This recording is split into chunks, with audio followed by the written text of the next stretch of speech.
So just to, I'm going to ask a really easy, basic question, just to see where we are after the the last few weeks being off. But the answer is not Jesus. The question has to do with Jesus, though. What do you think people would say is the one thing Jesus is or should be known for? Love. Who says love? Who votes love? Who votes something different? You can vote something different. That's fine. What do you vote? Forgiveness. Forgiveness. That's also good. It's also good. Compassion. All of these things are good. This is from the Gospel of John. This is Jesus speaking to his disciples. He says, "A new command I give you. Love one another. As I have loved you, so you must love one another. By this, everyone will know that you are my disciples, if you love one another." So, Jesus is basically saying, I want the world to know who you are by the way that you love one another. And then in Colossians chapter 3, verse 12, it says this. It goes, I guess it sort of explains that a little further. It says, "Therefore, as God's chosen people, holy and dearly loved, clothe yourselves with compassion, kindness, humility, gentleness, and patience." So, if Jesus is supposed to be known for love, and if we're supposed to be known for how we love each other, then hopefully what the world thinks of Christians is that we are a bunch of loving, kind, compassionate, humble, gentle, and patient people. Unfortunately, that is not always the case. And so there's a book that came out a couple of years ago called Unchristian.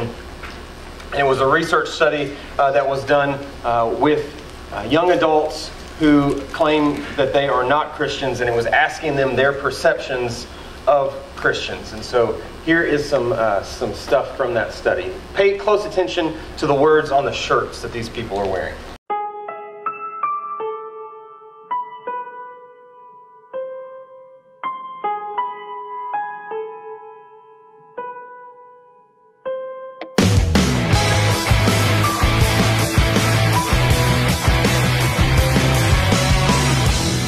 I don't see Christianity as what it should be. The Americans in general take their religion for granted.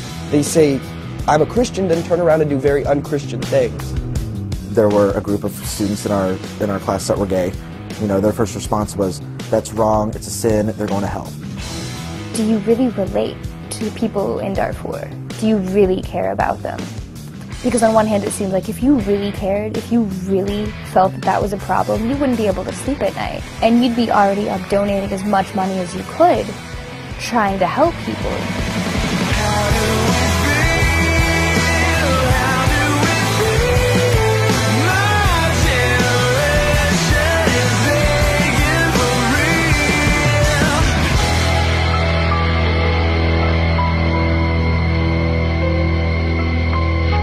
So, what words did you see that Christians are described as being? Hypocritical, judgmental, anti-gay, irrelevant, small-minded. Anything else? I didn't memorize them. Was there anything else? Yeah, so a lot of people, maybe a lot of your friends, maybe even a lot of you have had problems with Christianity because of the ways that Christians have historically or traditionally approached certain hot topics and the attitudes that we as Christians have taken about certain things. And so we're going to look at some of those issues and topics over the next few weeks. And I'm not going to tell you what to think about any of them necessarily. I'll probably tell you what I think about some of them, but you don't have to agree with me. What we're hoping is going to happen is that we'll just sort of open up some thoughts in here and that you guys will have really good discussion in your small group. So tonight we're going to start with what I feel like this is maybe the easiest one of the four that we're going to look at, and it's the relationship of Christianity and science. And so we've got a history with science as the church. Lots of things have happened. So, for instance, in 1633, Galileo was arrested and he was charged with what? Does anybody know? Heresy, because he said what happened? What did he say was... He said that the sun doesn't revolve around the earth revolves around the sun. So he was arrested by the church, put on trial, and put under house arrest because that's what he taught. And they told him he was a heretic because of that. So we've got a history with science. It may not be a huge issue now for us, but it might be, and it has been over the past several years, and that's the relationship of creationism and evolution. That was probably in the 20th century. That's the biggest hot topic of science and Christianity. So we're going to talk about that a little bit tonight. We're going to ask some questions about it and kind of hopefully open up the topic of science and Christianity for you when you go to your group. So D. Brooks, the media guy, is going to come talk to us just from the perspective of evolution. And if you missed this in your biology class or whatever, you're going to pick it all up now. Go. Thanks, bro. Thanks. A lot of you know me as D. Brooks, the media dude, but I used to be D. Brooks, the science teacher dude. And so that's back when we were in Georgia. So that's probably why they asked me to come talk about science real quick. So I'm up here to just really quickly talk about the strictly scientific view of how the existence of our universe came to be. And then Thomas will come up and talk about a different view. So I'm going through this really quick, so I'm just doing the very, very, very, very basics of it really quick. And so there's a lot more out there that you could go and research. Science basically says that the entire existence of the world happened 13.7 billion years ago with this thing called the Big Bang. Wait, no, not that Big Bang. That Big Bang. Basically saying that all the particles and everything were in a hot, dense, big, giant ball, and then eventually it blew up, and then over time, all the particles blew out and away from each other, and they eventually made atoms, eventually made galaxies and the planets, and then us, the thinkers, not the stinkers. And so from there, one of the reasons behind why they think this is because when we look through telescopes like the Hubble and really large telescopes out into space, we see that other galaxies and stuff are expanding and moving out away from each other and from like a central location, which would make them believe that there was one central location. They all kind of banged out from it. And so that's one of the evidences that we have for that. The Big Bang basically says that all these things eventually formed galaxies, which is made up of planets and stars, a lot like our sun and stuff. And then, of course, it all eventually came together and formed Earth about 4.5 billion years ago. And on Earth is where we have evolution, which science explains as evolution is when living things change the way they look and act over time through their offspring. And they say that started about 3.8 billion years ago. And there are two types of evolution, micro and macro. Let's talk about micro really quickly. Micro is small changes to species over a short period of time, like you can see that within your lifetime of as a human. And so there are some examples where we have actually seen that happen. One of them is the peppered moth in England, where in the Industrial Revolution, when there was a lot of pollution and soot going into the air, it would land on the trees. So the peppered moth, which used to be the white color here, actually changed its DNA and started having offspring that were black, which would more so blend in with the background of the soot-covered trees. So that's one example of microevolution. It actually changed its DNA and evolved. Another one is bacteria. When we take a lot of antibiotics and stuff, bacteria have built up resistances to that, so they have evolved and changed their DNA within that. So then we have macroevolution, which is the change in species over a large change in species over a long period of time, so millions or even billions of years. Evidence for that comes mostly from like fossil records. So we find scientists find fossils in the ground, and they put them all together and say, hey, this one looks like it could have looked like that one, a long time ago.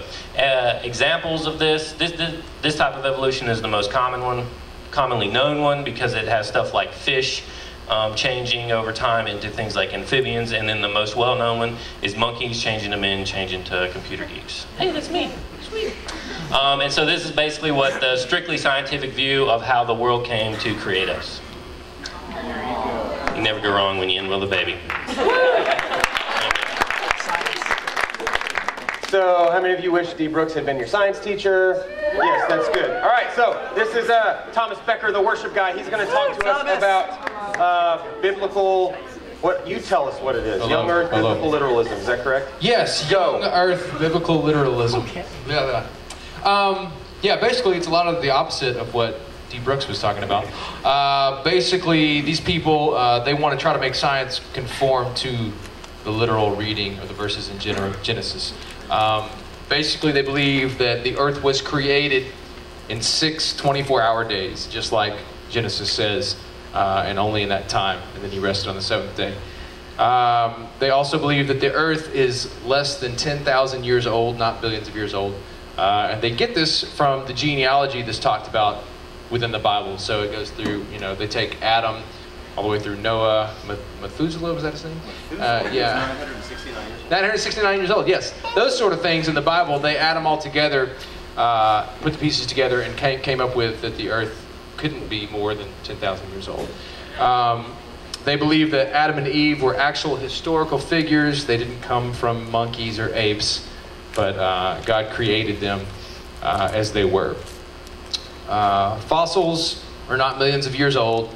Obviously, they are here, so they can't deny them. So they believe that they came from the flood, that those creatures were alive, and then somehow in the flood got buried and are now fossils. Again, they're going to be less than 10,000 years old. Basically, deems all of evolution a lie or just a myth. They do believe in the minor changes like we looked at with the moth, but not a species turning into another species as evolution would be. Thank you very much. Thank you. Oh. All right. So basically, you've got if you go with a strict scientific approach, you've got all this happened by science, and there is no God, and it's all kind of this natural process. And then what T-Bex just said is all of that is wrong, and everything we read about in science is incorrect, and it's all based on a literal reading of the book of Genesis. And so I just want to ask a couple questions and look at a couple things and maybe raise a couple issues for you to think about. And if this specifically isn't really an issue for you, that's okay. I want you to use this as an opportunity to just think about the relationship between religion and science and how you can think about that moving forward. So I think when it comes down to it for Christianity, for a lot of Christians, there's a fear that science is going to somehow disprove God, that science will somehow disprove the existence of God. And I think that is a big part of the fear in the rejection of science. And so I want to ask a couple questions or just look at a couple things. The first one, the first option is what Thomas said, and that is that in the book of Genesis, it gives us the creation story, and that tells us exactly how everything happened. So here's a question. How many creation stories are there in Genesis? Who says one? Who's not sure because you've never heard anybody ask that question before? Who says 3? Who says 2? Yeah, so who didn't vote? Good for you. There are actually 2 different creation stories in the book of Genesis. The first one is Genesis chapter 1. The second one is in Genesis chapter 2. And so what I want to do really quickly is to just kind of look at those and list out the order of those creation stories. So we'll start with a line in the middle. Can you see the line? Yes, good. All right. Story 1. Story 2. Here we go. Let me actually turn there real quick like and stuff. If you've got a Bible, turn to Genesis 1. If you have a Bible at home, you should bring it somehow. It's good. All right, so here we go. In the beginning, God said, "Let there be light." That sounds like a big bang to me. So there's light. Then there is, then we have sky. And it was good. And then we have water. Water was actually sort of like hanging out here at the beginning, interestingly. Okay, and then you have ground. All right. And then you have vegetation. And let's see, what else do you have? And then you have like sun and moon. And then you have, what are those? Did I miss something? There's like sky creatures. Also known as birds. That's fine. You can call them that, but you could also call them sky creatures. And then you have like maybe water creatures. Then you've got, what else do you have? Then you've got land creatures. That's fun. Then you have people. Interestingly, in the creation story in Genesis 1, people, male and female, are created at the same time. Interesting. So then Genesis chapter 2, starting in verse 4, it says, "This is the account of the heavens and the earth when they were created. There is no shrub." There are no shrubs yet, just in case you were curious about the shrub. It is not on the earth, for the Lord God had not sent rain. There's no rain. But there are streams. You got streams, and then you've got that the Lord God formed a man. Then you've got a garden. And then you have a river watering the garden. It's flowing. There's a flowing river. Maybe that came from the streams. That seems backwards. But anyway, so garden. Then you've got the fruit. You got some fruit. Don't eat the fruit. That's bad. Okay. And then God says, it's not good for you to be alone. I'm going to make you a helper. So God made animals because guys like to hang out with animals, I guess. And then God was like, okay, none of these are really all that great for you. So then God made a woman. Ow! Okay, and then, so that's kind of the order. So my question is, if this is a scientific, literal explanation of how the world was created, which one of these is right?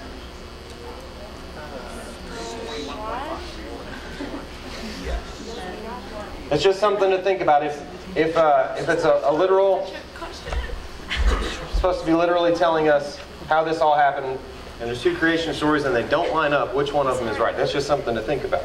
So, option 2 to think about and talk about is this. Option 2 is that the Bible is not a science book. And the explanation that we find in the creation stories in Genesis were never intended to be scientific. And you know from looking at different books and from studying things that different books have different kinds of information. And so let's just look at the screen. These are different textbooks. You tell me what it's from. Biology, yeah, that's a science book. Economics.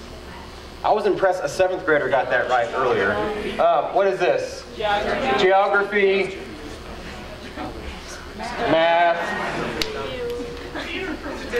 Statistics. Way to go. Yeah, statistics.